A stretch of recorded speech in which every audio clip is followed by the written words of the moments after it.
I'll do a mic check. Hi, this is C.Sade. I'm here with Saletheo Perez, and he's a poet.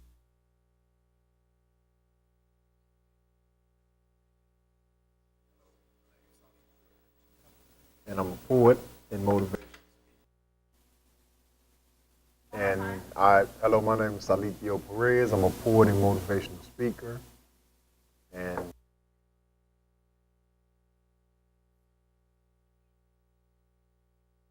Here with what his name is, Saletheo Perez.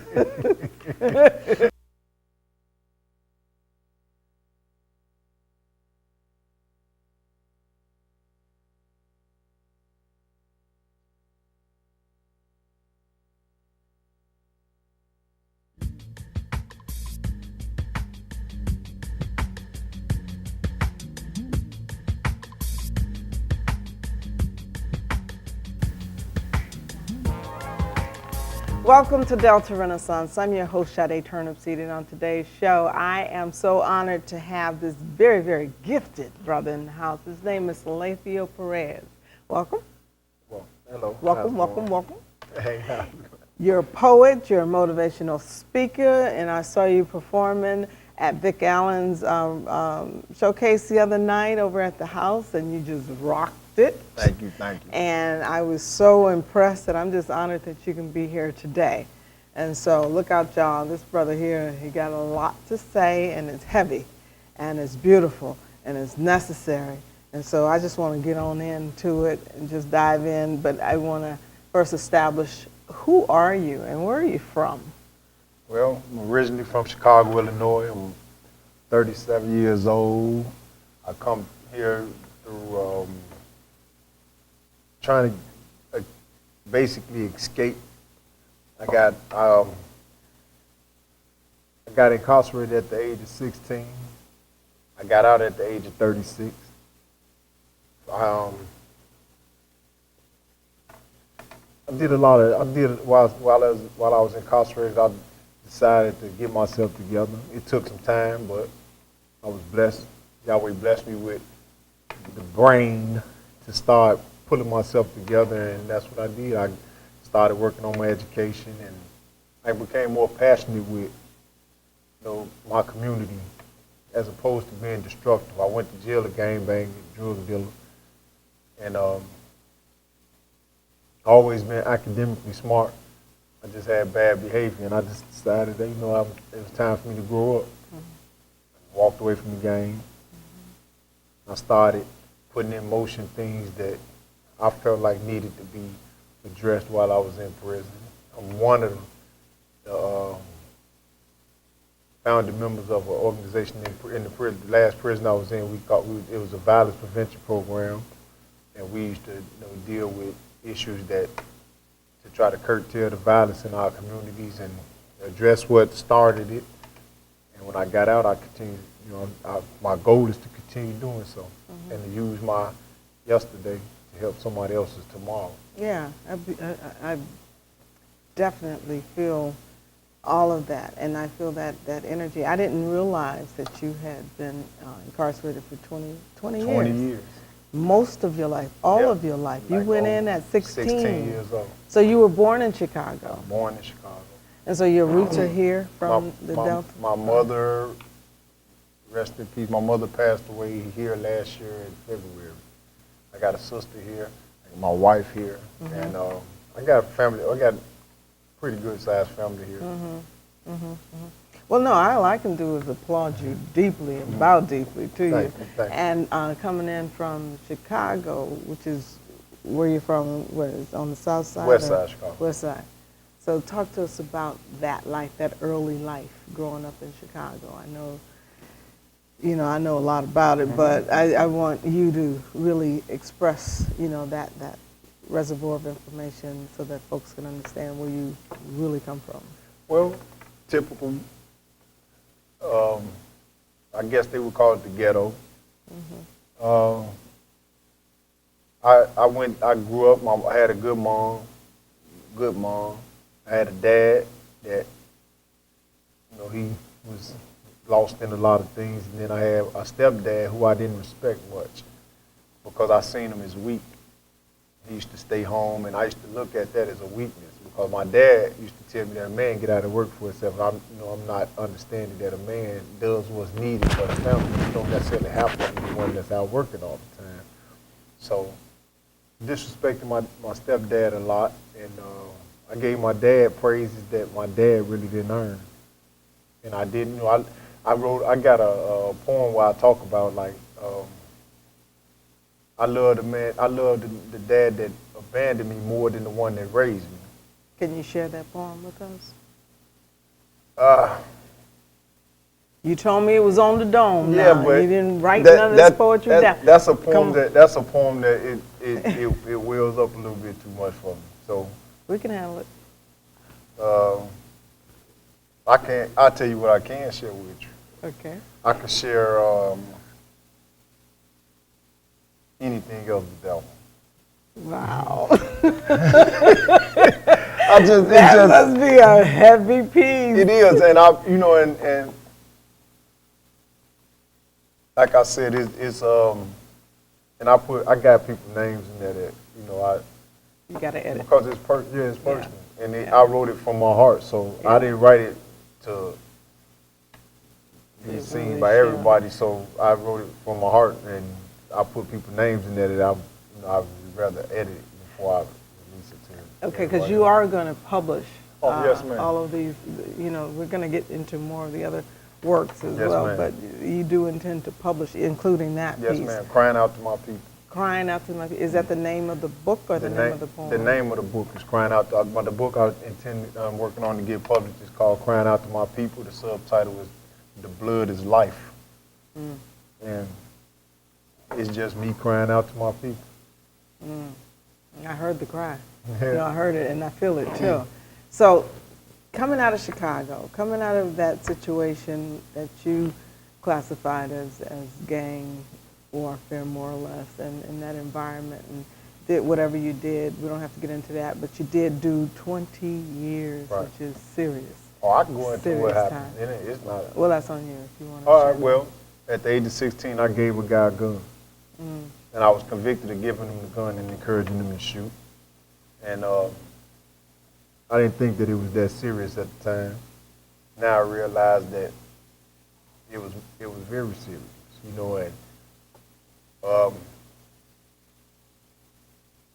although I did give him the gun, I never encouraged him to shoot, but that's what I was convicted of. So, and for every one crime you don't get caught for, for every, Yeah.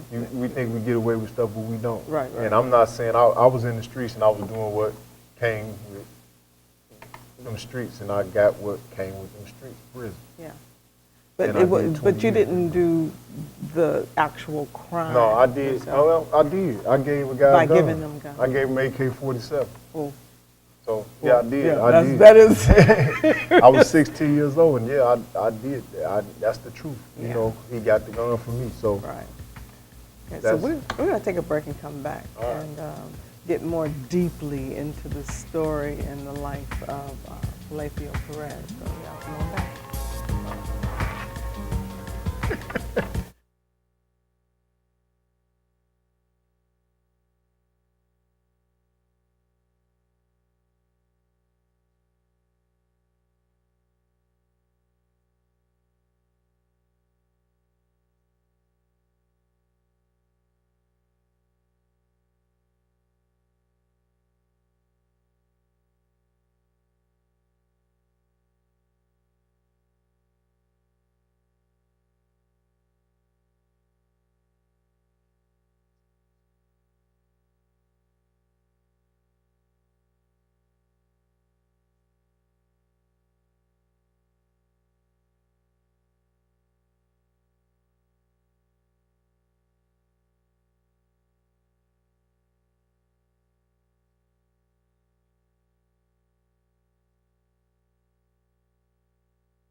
Welcome back. I'm in the studio today with a lovely young brother by the name of Saletheo Perez. If I can get the name right, it's the first time I've ever said Saletheo.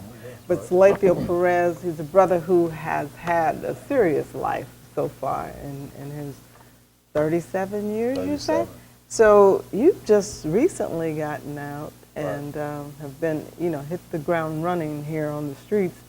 And then, so we got to spend some time about, on the lockdown, what that life was like, because I imagine that's where you really perfected your skill of writing and your scholarship for Black history and all the other, because again, we're going to get into some of the poetry, but I want you to go ahead and just kind of shine some light on what that was like, that life, that institutional life behind bars. Going in, I thought that was it. I thought that that's why I was going to die. I thought that was the extent of who I was. Because, at 16, somebody telling me, I got sentenced to 40, which in Illinois you do half the time. So I ended up you have to do 20 years. And like I said, I thought that meant life to me. I hadn't even been on the planet 20 years. So for you to tell me to do 20 years, I was like, okay, that's it. It's the extent of what I'm going to have, what's going to be my existence. And I was blessed enough to get in there, had a lot of good brothers that encouraged me to get in school and do this and do that. And at first I was blowing them off, fighting all the time and doing what a child does when I went in a child. And like I said, I always had good book smarts. I just was I was a behavioral problem though. So, and I got in there and I catching tickets and which is like infractions where you get rolled up for disciplinary purposes, reasons. And I went through that thing. And I had did like I think half my time, and I just decided, man, it's time for me to start waking up, start getting better. And I started looking at my life because I'm studying getting into fights. And I had got my nose broke. And I got mad at the guy for breaking my nose. We were fighting. And I felt like he had a right to break my nose in a fight. And and I started waking up like, man, this what comes with this stuff. You're going to be doing this for the rest of your life. Because that's what I did growing up, fight. And I lost a lot. So, because I didn't back down for people. So I just decided, like I said, to start getting myself together. I had already got my GED, and I got my GED basically for my mom, because I had promised my mom I was going to do it. So I went going on here, got my GED. This was in like '97. So like I said, now this is 2000, and I had this like 2002, 2003. I had just started to get myself together, and and while I was locked up, I met a lot of people that was stuck in there for the rest of their life. And I was in there acting like I was stuck in there for the rest of my life. And I realized that if I don't wake up fast, I'll be stuck in there for the rest of my life. You really will be, yeah. And like I said, I ended up, I started getting more into my education. Then I met a lady who is now my wife, Mrs. Joyce. And and how long have you been married? We've been married 8 months. Oh. We've been married 8 months. But you've been together for how long? 10 years. For 10 years you've 10 been years. together? Well, going on 11. Well, yeah. Wow. 11 years. So she stuck with you she that stuck whole with, time. She met me, I had 10 years though. She met me, I had 10 right years on, though. Sister Joyce. now tell me, because I really want to get into the crazy. That's what it was. Yeah, she recognized a beautiful brother, That's right. and hard luck and all that sort of thing happened. And I still can't get past the fact that you were 16 with the 40-year juvenile with the 40-year sentence. That's kind of I was charged as an adult. Yeah. But what was more harsh, that brother died. So, yeah. You didn't pull the trigger, let's get that straight, but 40 years and for a 16-year-old who didn't actually pull the trigger or commit the crime, really. So anyway, it's past. It's something that I'm sure you reflected on a lot. Can you remember the first poem that you wrote in response to all of that? To being in prison? Yeah, and looking at 40 years to life. I went in there laughing. I went in there laughing and playing, you know, and so I used to, like growing up, I used to rap. And I wrote poetry even when I was young. Even like for the school paper, I write a poem, but I ain't want to let nobody know that I could write it. So I give it to the teacher. They put it in the school paper, and I would never say nothing. And it was anonymously. Right. Something. Actually, I put one in there when I was very, very young. My mom kept the paper too. So. And you were just trying to hide your brilliance? Yeah. Why do you do that? Why do young men, and I'd say a lot of people do that, and a lot of people of color do that, thinking that, oh, if I come across smart, right, then I won't be respected on the street. Because our men don't encourage us to be smart. When you see our men, when you see a person, you consider to be square, and that's one of the things that I aim to change. Is that I want people to look at me, and my example is that you don't lose who you are inside of being right and living right. You know, and so I still talk like Dig, what's up?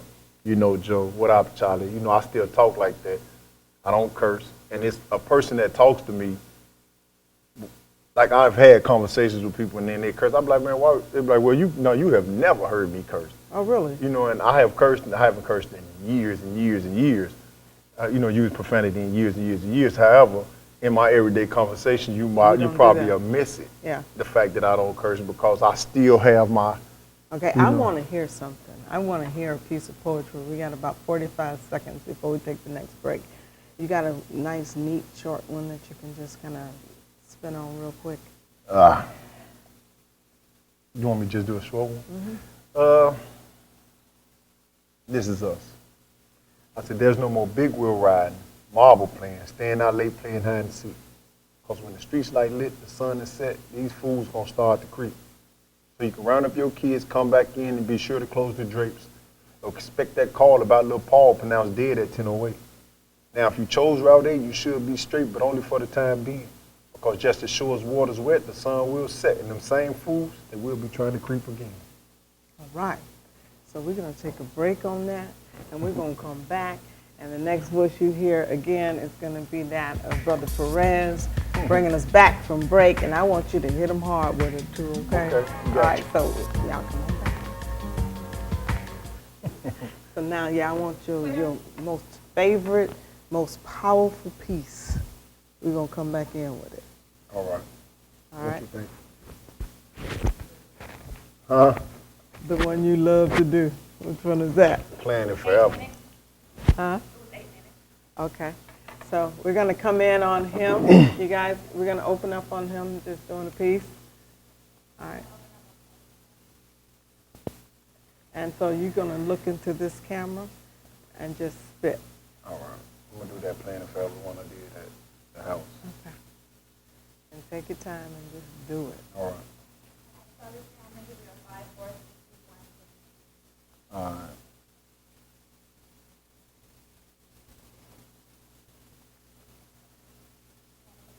Do I say the title? Mm-hmm. All right.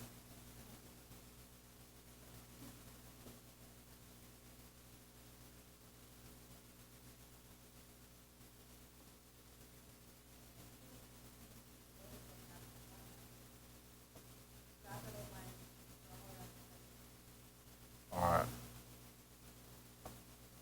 It's going to come up on the monitor. You look into that camera. I'm looking where it say the Delta Renaissance. Mm-hmm. All right. And don't be distracted because it's going to catch you glancing over there. Okay.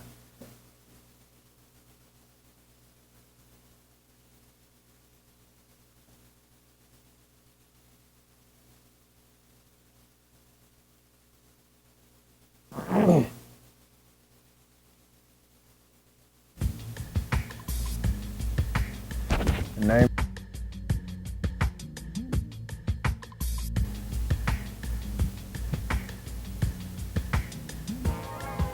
The name of this piece is Planning Forever.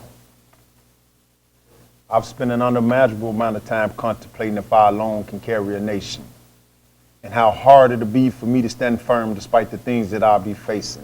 Yeah, I've had some thoughts to come to me to say, dude, you must be crazy. Your biggest fight is going to be against the ones that you'll be saving. So I got to stay strong and hold my own, or my whole world begin to cave in. So what am I supposed to ignore the truth and sit back and stay a slave then? Nah. I put my life in the bag with Moses, Malcolm, Martin, Garvey, Nat Turner, and let it get weighed in. So the whole world will know that I came to this fight backed by 100 brave men. I guess my mind's been made then. I done stood on corners and fought for less. Am I that black messiah that J. Edgar Hoover was aiming at? Or is it one of these other brothers that the system that gave 100 years and told them, here, go lay with that? You know, a boatload so ugly that it just pains a cat. They used to braid ropes and chains to define us. Now we buy ropes and chains to bind us, and the diamonds, they must blind us because we move forward and leave our women and children behind us, but never mind us, because in this state we'll never amount to jack. If you're looking down and can't find those on the bottom, it's probably because that's where you at. Now can you live with that? Most of these are questions I even had to ask myself. Is money and material things truly how I choose to gauge my wealth? If not, at what point do I embrace my beliefs, stand up and say, give us freedom and give us death? I'm through playing myself. I know my own might end up being my downfall. This ain't no town hall, but I might as well be Malcolm standing at the podium waiting to get clowned on. You know, like all our heroes that went out in the blaze of bullets. But I ain't scared, I stay prepared. I knew the end of this route when I took it. I aimed to save me, and I stay sharp. So any one of my outfits, I'm ready to go to the grave in. Whether it's a pair of these Levi's or a pair of them sweatpants that I done played in. Look, I ain't no different than y'all. I too done pilfered off the people. So in this injustice, we all equal. And I ain't trying to start nothing. I'm just praying I can use this platform to spark the thought like, black men, let's unite and stop jacking our breads off. We killing us off. And if anybody can view these statements as being racist, to hell with them. The only time I'm with mine is to argue, fight, or go to jail with them. I'm supposed to sail with them. We supposed to go around this place spreading our gospel, showing the word that we can stand together. Yet we can't stand each other. So y'all tell me how we ever supposed to plan forever. Thank you. Yes! And it's on that note that, brother, we got to get you published. You know, it's just strong, it's necessary, it's a voice of wisdom. You have children. How many? Tell us about your family, your son. I got one daughter of my own that's my biological, and I got 4 with my wife. We got 2 sons. I got my daughter, Brianna. Uh-huh. Got Jessica, Uh-huh. Abram, Johnny, and Chelsea. Nice. And 2 grandchildren. And 2 grandchildren. 2 grandbabies. We got 2 grandbabies. I mean, you came in and you just taken position. Absolutely. As love the them to father. death. Love all of them to death. Oh, especially my congratulations. grandbaby, Mariana and Coriel. Yeah. 2 grandbabies. Yeah. Love them. And I'm so sorry that this is such a short show because the kind of material that you have, is substantive and it's